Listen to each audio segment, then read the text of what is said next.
Welcome to She Loves the Grid, where we discuss all things F1. Whether it's happening on the track, in the paddock, or beyond the grid, we'll talk about it all. And here we are. Welcome back to She Loves the Grid, Claire and Diane. Yay. And our last time recording in person here in Arizona until we see each other again. Yes. In Barcelona. Yes. Yes. Okay. Imola. Oh my goodness. Yawn. Yeah, yawn.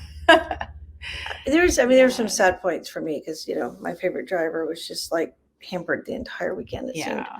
But where do we start? Upgrades? Yeah, let's start upgrades. Everybody brought upgrades. Yeah, lots. Well, not everybody. Well, several. I mean, Ferrari, Aston Martin, McLaren, they finished their second half, it was Ferrari that finished their second half, right? Yeah. No, Mercedes. Mercedes finished their second half, and then Red Bull. So they brought some. Just I didn't hear much of what they did, but I know Aston Martin brought a new floor, and then they did something with their front wing. They were talking about that a little bit, about the little divot, and then the little winglets on the back end. Yeah. And then Ferrari, tell us all about what your team did. I mean, we did. There's a lot. There was like 8 different things, but they did a lot with the side pod. So it has an overbite now. So some of the other teams already have that on their car. So they added that. They adjusted the waistline. It now has a horizontal inlet. They altered the scrolled forward section of the edge wing. They added an extra horseshoe bracket. They did some stuff with the back wing. So wow. Yeah, they did a lot, or the rear wing tip and the end plate cut out. So there was a lot of changes on that car. And they supposedly were testing it this past week. Like they took a filming day, which you're allowed to do, and you can only have so much time. But yeah, they were testing it. And I mean, it seemed promising at the beginning of the week. Or at the beginning of the weekend. So. I think we're seeing, we'll talk about this throughout the race, but we're just seeing more and more, I think, competition now in the front part of the pack. So, I hope so. That was kind of boring. I don't know if it was just boring, the race, because there's just not a lot of overtaking. There was some. Mostly it seemed at the back of the field. Yeah, that's true. Yeah. There's a lot back there. Yeah. All right, so sure. Silly season. Yeah, we've had some things happen. So, rumor-wise, Valtteri is being rumored to be talking to both Williams and Alpine. I don't know if anybody wants to go to Alpine, but he's being talked about there. And that does validate what James said, because earlier this week, James said that they did have to have a conversation with Logan. Yep. That his role is in jeopardy. And I know he was asked about that this week during different pressers. And he just said, I'm just trying to do my job the best that I can. So he said, I can't worry about that. But James did say they were talking to 4 or 5 to 6 different drivers. And we've heard Pierre along with that. So it's very possible that Valtteri is one of them. Yeah, it's interesting, especially with them doing that Lapse of Legends special that happened, which was filmed last year. Yeah. It was filmed I'm guessing towards the end of last year. Yeah, because he talked about having 1 season under his belt and everything, but he was still a rookie. Is what they were saying. Yeah, like I'm a rookie. But to have that and then preview right before all of this, the timing is just weird. The timing is just weird. It was neat to see all the legends, though. I know. If you haven't had a chance to see Lap of Legends, it's on YouTube. Yeah. And you can just type in Lap of Legends. And it was honestly we were talking about it last week. It was at Silverstone. Mm-hmm. Logan was actually driving his car, and it was set up where to him and to us watching that there were, 6 other legendary Williams drivers on the track with him. So it did look to him like he was racing these other cars. It was very cool. It was cool. And they made adjustments to the other cars to kind of bring them up, to add them a little more specs to the current car. But then they also... Oh, they only changed the tires. Was it the tires? That was one other thing. But I know they took away DRS and one other thing from Logan's car to bring it a little more down to the older cars. It was neat. And Logan, I think, was P4 in that. I think he was P4. But it was a surprise at the end when he came in. Yeah. that 4 of the drivers were there. Yeah, that was so cool. Yeah, so he That was got to deep. see. That was really cool. But speaking of Williams, Alex Albon, they announced that he has signed for 3 more years. And I'm not fully surprised at that No, because not I either. think James has said even last year that they really wanted Alex to stay. He has said he wants a driver that's going to stay through like 2027 because of the new specs in 2026. So they want consistency for next year through 2027. And I think Alex, I mean, maybe not as much this year, but last year he was saying like he likes what they're doing. Yep. And he wants to stay and be a part of that. So I don't think it's fully surprising that he said maybe 3 years surprised me, but I could see them saying it's 3 years or nothing. Yeah, and he came back from like a vacation, so he could come and like announce it to the whole team, and it was really interesting him talk about like he wanted to be there for the longevity because he saw the improvement and where they were going. Yes, So. And apparently Netflix cameras were there, and so they captured that whole thing with all of the Williams people working there. Cool. They all stand out in the thing, and I guess everybody cheered. So Netflix got that. So that'll be a scene, I'm guessing, for next year. And I think I'm thinking we'll see what happens tomorrow because it's Sunday. But I'm thinking that Alex is dropping some either Monaco themed merch from his Alex Albon Athletics or something that maybe has like a Monaco style because he's been teasing that all week on his social media. So I kind of can't wait to see. And we missed out on his mini, I know, the panda helmet from China, which was amazing. I wanted that. He posted it, but I was so busy with work. Like I looked at it and I was like, ooh, I need to go back to that. And I told you about it. And we looked it up. And it was gone. It was sold out. $200 a pop, these mini helmets.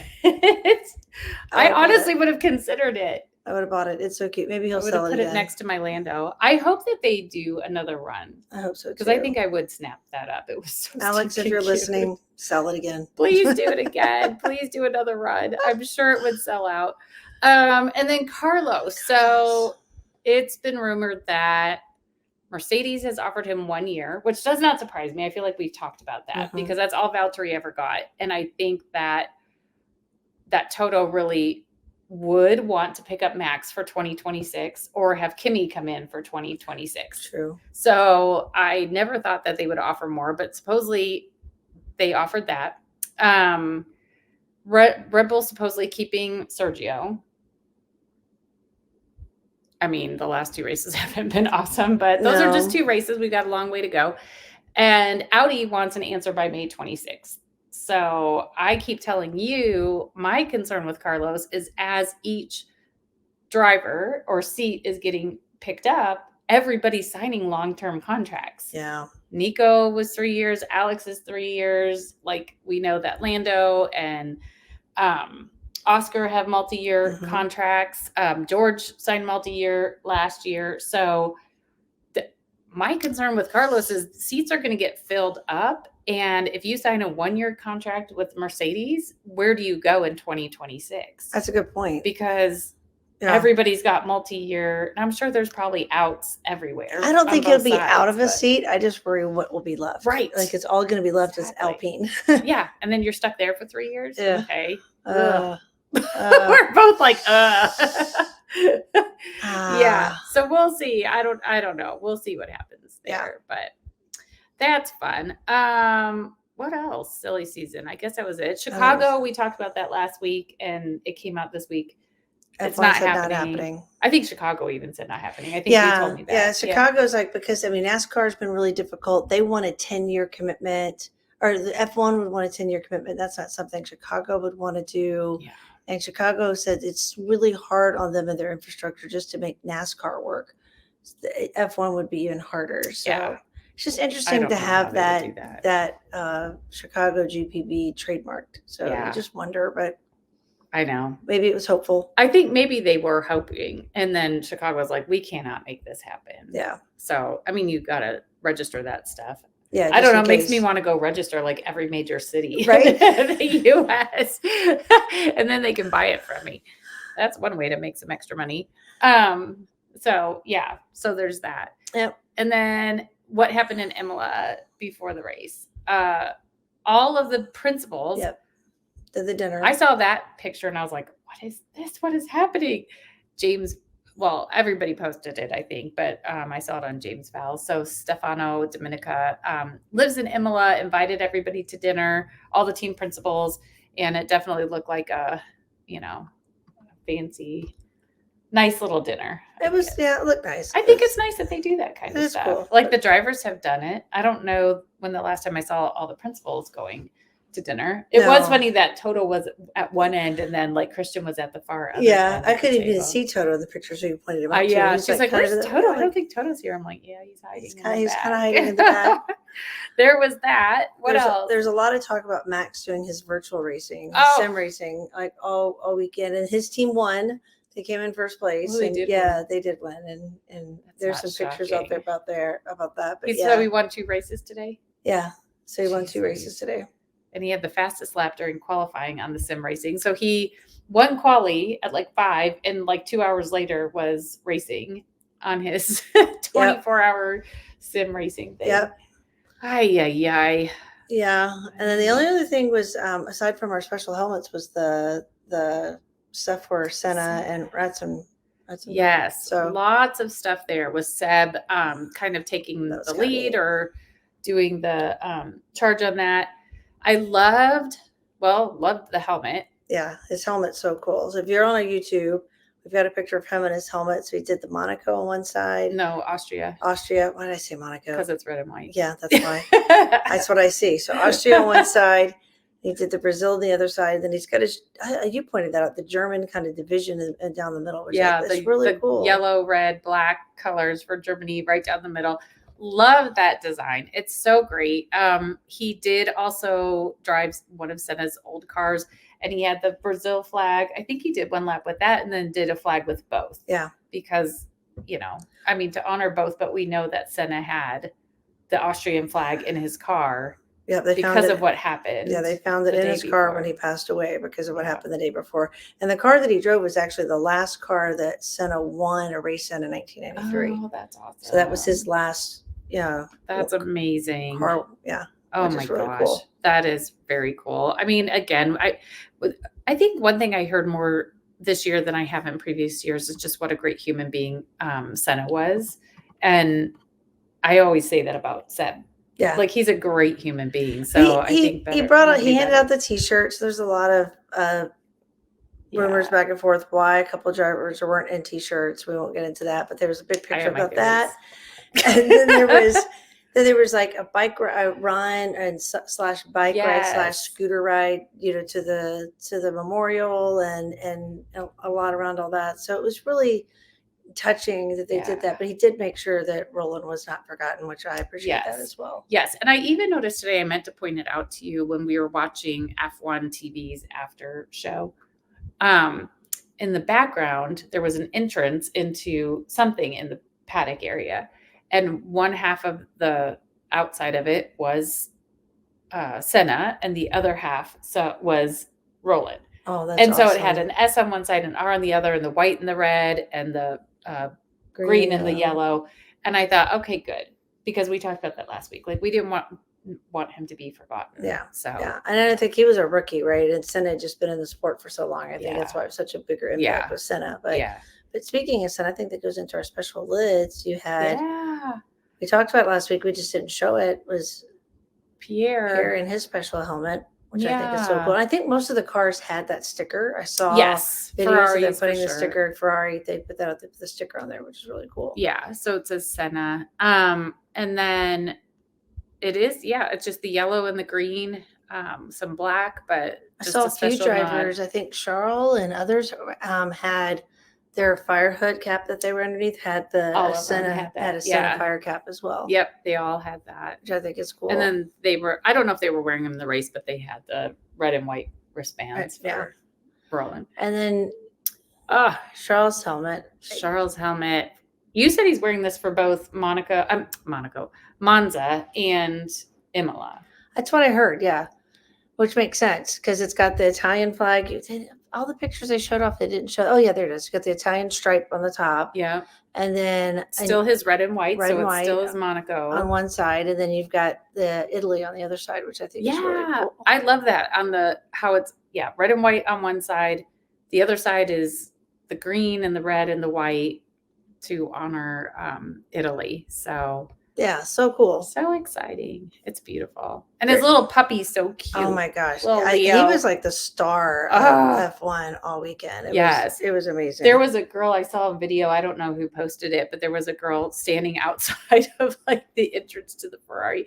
And all she was to see the little dog. And I thought to myself, the mom was telling somebody, she just wants to see the puppy. She wants to see the puppy. And I think Charles' girlfriend was nearby with the puppy. And I thought that would be Anya.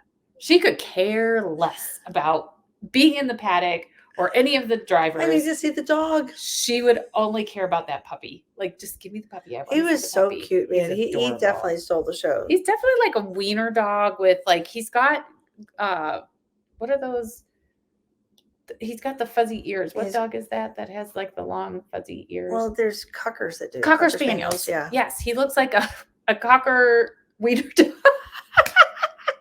Cockawini, what are those called? Oh my gosh. Oh, they should not make that dog. No. I didn't even think about that till right now. Not bad words. No. Oh my gosh. Okay, so into the weekend. Claire's like moving on. Into the weekend. Yeah, so practice, the only thing I really noted in practice is that everyone kept talking about sliding and slipping. There's a lot of that. And then unexpectedly, I mean, lots of people went off the track, people that you expect, but to see Carlos go off and Max went off twice in FP1, which when did Carlos go off? I don't remember this already. Yeah, he did. He went off. He went off that same little chicane turn where he went through the grass. Oh, he wasn't in the rocks. No, not the rocks. Okay, no. I was like, when did he go off? But many had done that. You had Max going off through there, and Max went off into that. Perez went off into the gravel. Like there's so much. Fernando crashed in FP3, and they had to race to get his car ready, and then his car wasn't ready in time. Well, it was ready, but not anyway. Yeah, Piastri, and then Piastri and his issues. But I guess practice, it was mainly slipping, sliding, and people running off the track and going into the gravel or going over the grass in that one spot. Yeah, it was tricky. And there were quite a few drivers that had never raced at Imola. Shockingly, yeah. So Hulkenberg, which that's the most shocking because he's been around for a minute, but I guess he's never raced there. Yeah, they talked about when he retired is about the time when he took the break is when they brought Imola back. Yeah. And then he came back last year, and then of course they had the horrible flooding. So just a weird thing. And then Oscar hadn't been there, and I think Sargent hadn't. I don't think Sargent, which kind of surprises me because F2 and F3 were both there this weekend. So I don't know, maybe just because of the last few years between COVID and the floods. Yeah. But you know who did all right was Ollie. I mean, in F1, F2, I think was a bit of a highs and lows. He was actually leading the race today and had a very awful pit stop and ended up, I think, last. But he did very well in the Haas. They even said to him on the radio, like, we're not giving you feedback because you're doing a great job. Yeah. So he did. That's really exciting. So good for him. Because I do think it's hard. We talked about this before when he stepped in to go back and forth between the two cars. Yep. And he literally was doing that. A practice with F2, then a practice with F1, then quali for F2. Like, they're very different machines. Everything is different. So different mindset, different speeds. More props to him. Yes, he did well. I thought it was interesting that Alex's car shut off. And then luckily they commented like he had the wherewithal to at least get it off to one of the push out spots, so we didn't have a long red flag. Yeah. So that saved time for all the other drivers. Yes. And then Lando's car, I marked kind of reboot, but he kind of was like, "What was that?" He said everything like blinked out and then came back. Yeah. Like while he was driving. Could have been a reboot. Yeah, that's a scary thought that while you're driving, everything just goes out and comes back on. Oh, I would not like that at all. No, I was scared for him all weekend that he was going to have problems with his car. Yeah. But it did seem like around all practices that I think that's when I was like, especially after FP3, I thought, I am so excited for quali. I kept telling you that. Like, I can't wait to get up. I'm glad it's at 7 a.m. our time. Like, quali is going to be amazing. Everybody seems so close together. Yep. It wasn't that exciting. No, It wasn't amazing. Like, no. Well, like I said, Fernando had crashed in FP3, and so yeah. they had to do, and Checo did too, but Checo But just right at the end. right at the end only Yeah. hurt his nose, so he, front wing and not much damage, but Fernando spun around and just ripped up the whole rear end. So they had to do a lot of work. So a lot of the upgrades and stuff that it done, I don't think they could have get them all back on. And his car just wasn't completely up to par for quali. And he got out in Q1. Yeah. Like what that doesn't Let's happen. just say, like, this was a horrible weekend. And he even said something to that fact on like Saturday. Like, sometimes you just have weekends like this, and it was horrible. But yeah, in Q1 he was in the rocks a lot. Yeah. But in Q1 he was in the rocks. That car just wasn't. The car just wasn't. Yeah. He wasn't. I think this whole game was off at that point. Yeah. Yuki did awesome. Yes, Yuki was amazing. Oh, I was like, please, like, what if Yuki got on the front row? All weekend he was great. He was doing awesome. I did comment on who does he race for? VCarb. VCarb's thing on Friday. And I said, it's good karma for what he did last year in Imola for the people where he lives and cleaning things up. I think it's just good karma. And so he was P4 in Q1. Q1. Outshining again, he's beating Daniel. Outshining Ricciardo. He beat Ricciardo again. And then Piastri got that impeding. Oh, yeah. Well, he did. He did impede. It's just, pull it together, I know. McLaren, because you can't. This is where it's the whole thing. It's the whole team. It's the car. Yeah. It's the strategy. It's your engineer.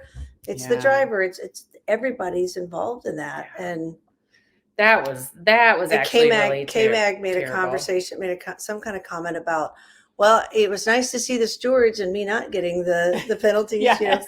It would have been an odd weekend not to see the stewards or something like that. Yeah, right. And both Alpines made it through. Yeah, that was impressive. Not bad.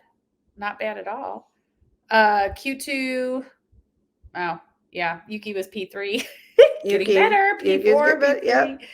And then, unfortunately, in Q3, it just typical VCarb. He's 7th, which is good. That's where the highest he's been. Yep. But also, Daniel did make it to Q3. So they did have both cars. That's true. In make it all the way through, which is great. That's big for them. Yeah. Yuki was still ahead of him, but yeah. That worked. Max, freaking Max. Like, we thought it would be close. We thought it could be anybody on pole, and no, he comes through again. Well, Oscar was I want to say he was 0.01 something away from him. He was really close. He was less than a tenth of a second behind Max when he came across, but of course the penalty took him from P2 to P5. Yeah. Again, who knows how the race would have ended up today? We talked about this earlier. If it had because it was supposed to be a 2-3 for McLaren. If that had been that, because Oscar was so fast today. He was so fast today. So fast, and he had the upgrades that Lando had in Miami. So they both had the upgrades now. So he was looking fast. But with all of the upgrades that Ferrari had and how good especially Charles looked during practice, they could not pull it together. They could not improve on their times. It was not It was not cute. It was just to not understand that because they both were looking so good in practice, especially Charles. So Charles, especially, I feel like Carlos wasn't fully comfortable, but like I said, if he has an off weekend, I know. I think right away, like where he's going to end up, 4th, 5th, somewhere in there. I mean, he had a few times where he went to the top of the times in practice, but Charles was the one that I was like, Charles going to do it, and then come Q3, neither one could make it happen. No, they were both had yellow sectors, and it's like, what the heck? So Max on pole. Yeah. Then we go into the race. It was kind of boring. I mean, Fernando had started from the pits. He was supposed to be P19 because poor Logan got his flat time deleted. So he ended up with no time. So he should have been P20, but because they did more work on Fernando's car, he started from the pits, which put Logan up to P19. Yeah.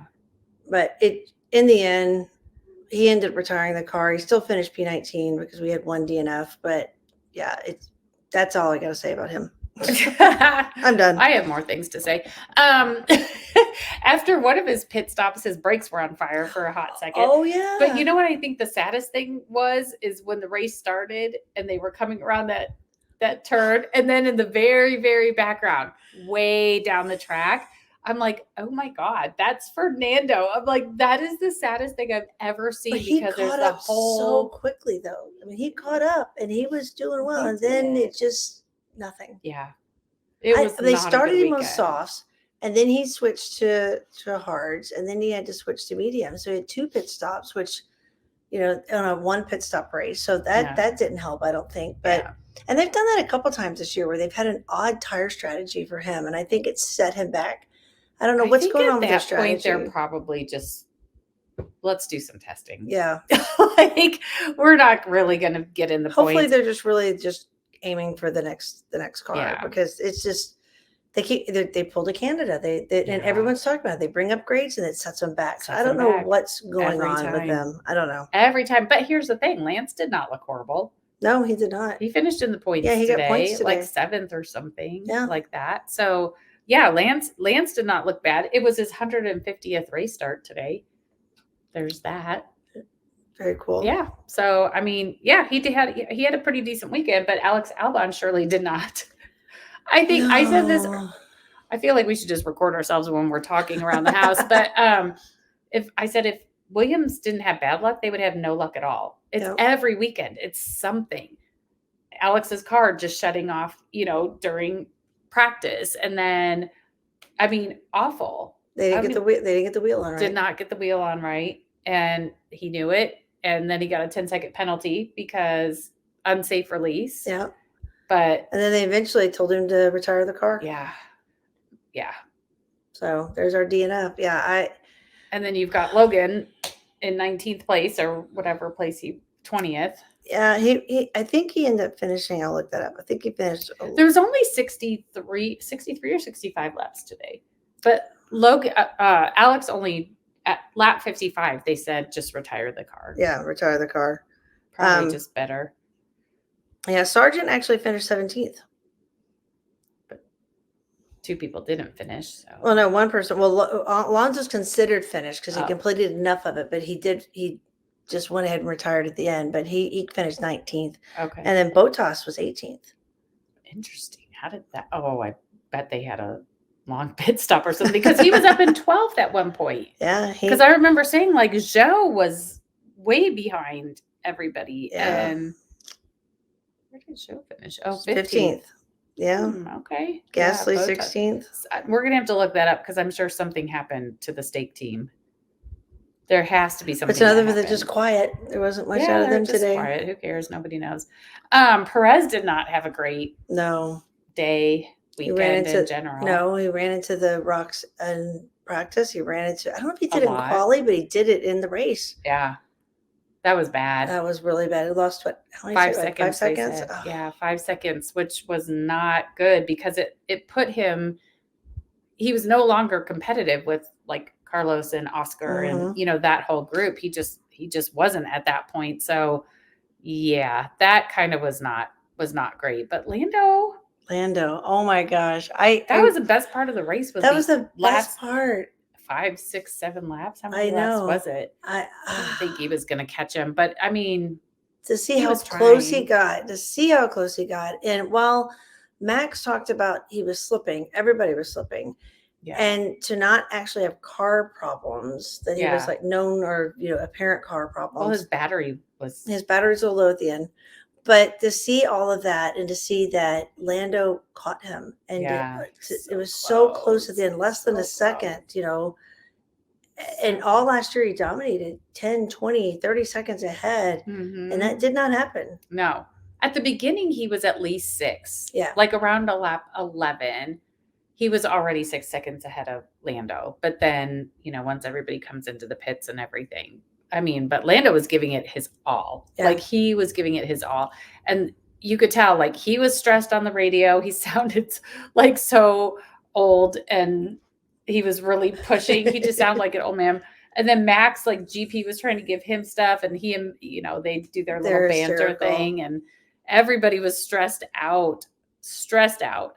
So yeah, if you're on our YouTube, Lando was driver of the day again. I didn't even vote for I it this didn't time. vote I should either. have. I forgot. Yeah, but pretty interesting tops. You got, Max and then Lando and Charles. And Charles on the podium again. Like, Carlos was the one that started off so hot for Ferrari. And Charles is on the podium. I mean, he's not winning, and we weren't close to being part of that little mix at the end. But, I know Carlos said they're going to talk about the pace because for everything that we thought was going to happen, it did not seem to happen that well with Ferrari. So that was kind of no, but they at least both got points, right? So you've got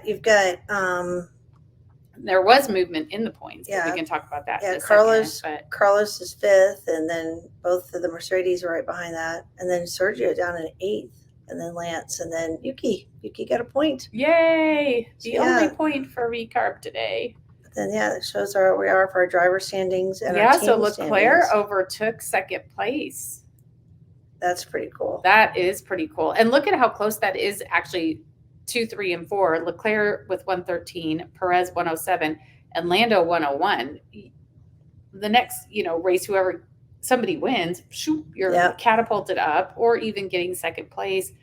Sainz is down in 5th, though, at 93. So he's not too far off of Lando, but Lando is the one that, right now, here's the thing. Like,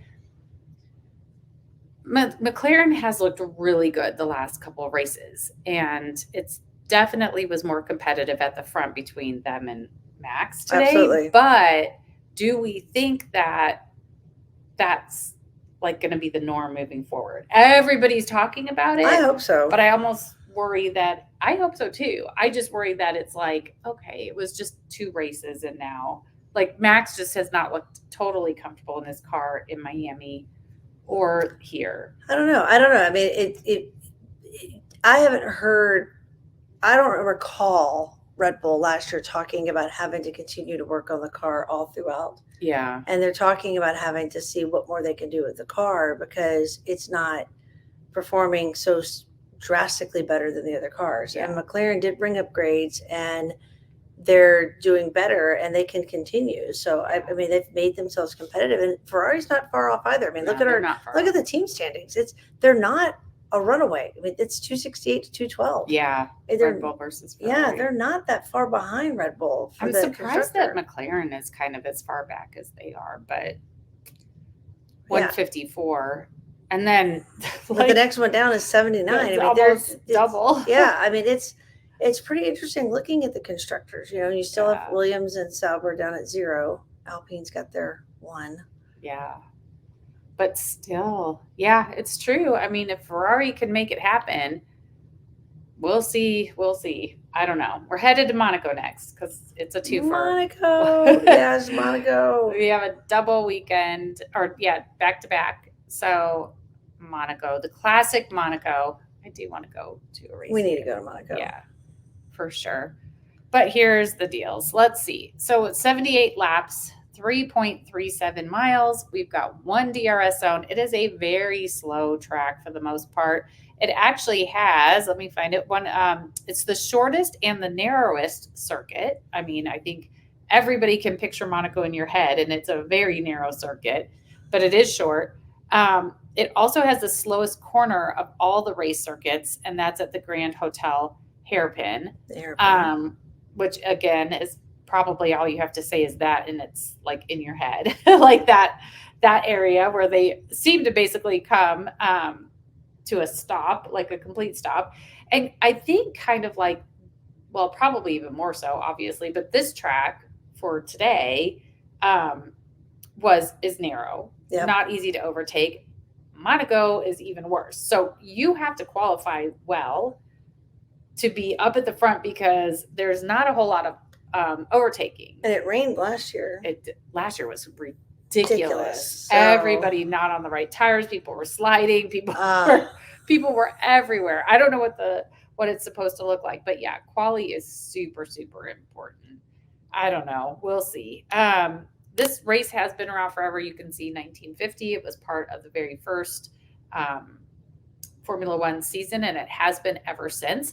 There is a great documentary. I think I talked about this last year because I watched a great documentary on the way to Spain, or to Germany first and then to Spain, about how this came to be. And actually some of the things that Monaco brought to racing F1 in general, safety wise, timing wise, like lots and lots of interesting things. So I highly recommend going to watch that. And of course, it's a home race, it seems like, for everybody, because pretty much all the drivers live there now. So I feel like every year more and more drivers are moving there. And we need to go.